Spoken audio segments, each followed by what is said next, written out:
Africa is behind, Africa is struggling, and investing into an African country is way too risky. This is at least what the Western media has been telling us for a very long time by now.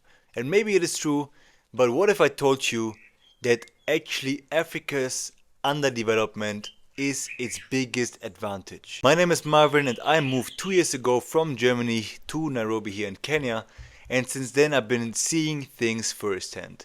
I traveled around a couple of African countries. I met up with a lot of investors here. So I met people who building factories locally, who building different kinds of solutions that the countries actually needs.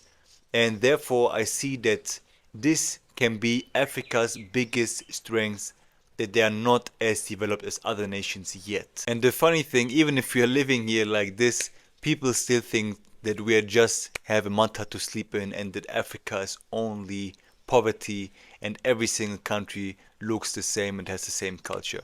But this is not the truth. But now let's dive into the topic of the video and let me tell you why I think that Africa's lesser development is actually its biggest advantage. The other day I was checking up on some data and I found that 6 of the 10 fastest growing economies are African. And these African countries are growing with the least of 6% per year in their GDP. And in regards to this, if we just look at some other examples like China in the 90s and what they've been now, they've become the manufacturing powerhouse of the whole world.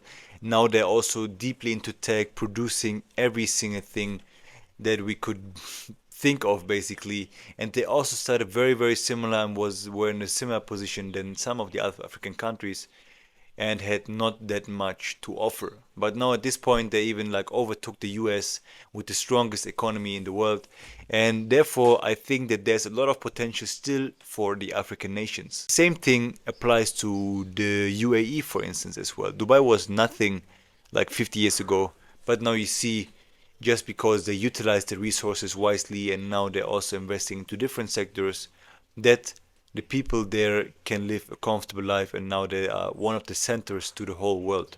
And I think African nations have the opportunity, or have at least the resources and the people, especially the people, to do so. I think I'm not the only one who's seeing things this way.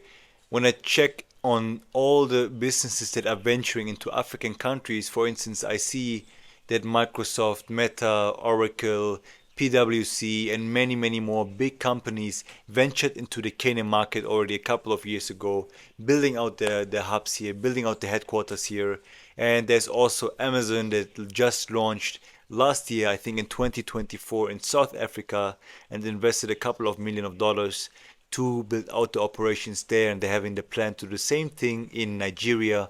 And I think I could go on and on and on, like about the examples of big, huge corporations that are investing into the African markets.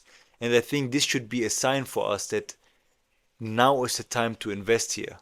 I think that's the sign that they did their due diligence, they did their research, they figured out the things we need to know, that there is a clear sign of growth happening here on the continent, and this in each of the African countries. One of the biggest advantage the African nations have is that they don't need to fix old problems, they can just build everything out from scratch. But what do I mean by that? So for instance, African countries didn't need to build out their telephone landlines, they could just skip to mobile phones. They saw what happened in the Western countries and Asian countries, and they could just implement very quickly the latest technology. So they save time, they save money, and they save a lot of effort, a lot of resources, and just make things much faster and much quicker for the whole population.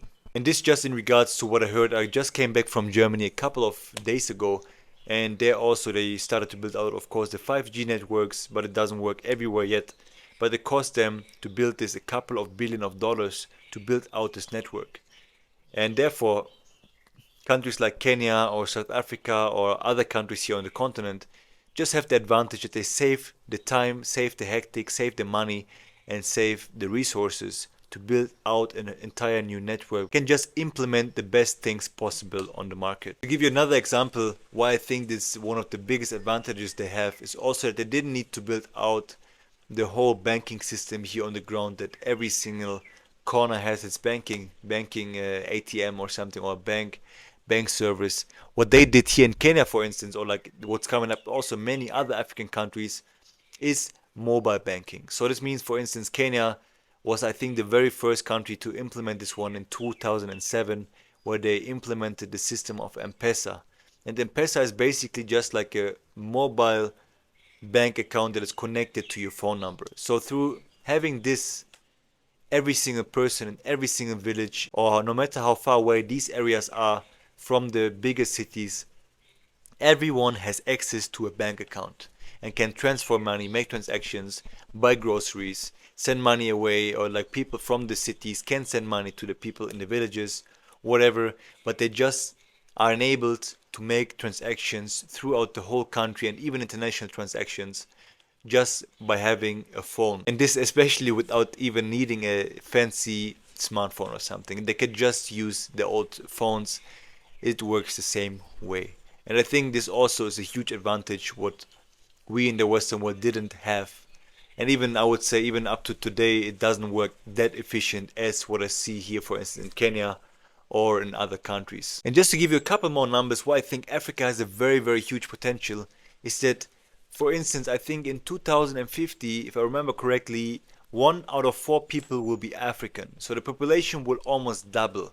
We will be at like 2.5 billion in the year of 2050. And just by looking at this, so this means there will be a huge market of consumers. There will be a huge workforce, also with the median age right now of 19. Of the whole continent, I think it will not change in the next 25 years. It will just be the same or younger. So you have a lot of more people who are ready to work, people who are ready to innovate, people who are ready to make money and to spend money. And this means a lot of more businesses can flourish here on the continent as well. And there's more and more and more interest from countries outside of the continent to trade within African countries. And the good thing is as well that African countries are slowly getting onto the track on producing goods, for instance, themselves here in their countries. And I think what most people get wrong about African countries, that they think they are unsafe, there is no infrastructure, there's nothing to do here in these countries. And in the end of the day, if you think about it, let's say Nairobi or any other major city here is not much more dangerous than any other huge city in any other country in the world. And the same thing applies in terms of the infrastructure. I just came from Germany, as I mentioned, a couple of days ago, and the infrastructure in terms of the roads I saw there got very, very, very bad compared to like a couple of years back. And now I was also, last year I was in Cape Town and drove all the way to Namibia, to Windhoek, and like even more to the north, to the coast. And the roads were the best roads I've seen, first of now on the entire continent, but also now I felt they were much cleaner, much smoother, no potholes at all, and they were better than the roads I was seeing in Germany. So I have to say, like, we have oftentimes a very wrong picture and think because there's lesser development or less development here happening on the continent, it means that there's nothing to do, that there's no opportunities, that there's no safety, that people live like, I don't know, like in mud huts or something. But this is just not the truth. I think in the next couple of years we will see an immense growth happening here because you see more and more foreign investors are coming to the continent. More and more local businesses are coming up and like innovating and building huge projects, just creating value here in the country. And I think the further we can develop the continent and the more will happen in the next couple of years, and the better the policies get for intercontinental trade as well, the more the East African community works and like other communities work within the continent, the better and easier we can just start to grow and make everything we saw, what didn't work from other countries, we can implement the good things and leave besides the things that did not work out at all, and see how we can solve our problems and the African countries' problems themselves and just make the best out of the situation. The question now is, are you ready to make a move? Are you ready to tackle this? Are you ready to start your business here? Or are you still scared? What I would tell you is just take a look at an African country, come back home if you're from the diaspora, just have a look, and from there on you can create your own image, think of what you want to do, and make your own decision. And if you found this helpful, please drop me down below in the comments what I could touch next on and what I need to observe in terms of development and what you want to see in the next videos. Thank you so much for watching.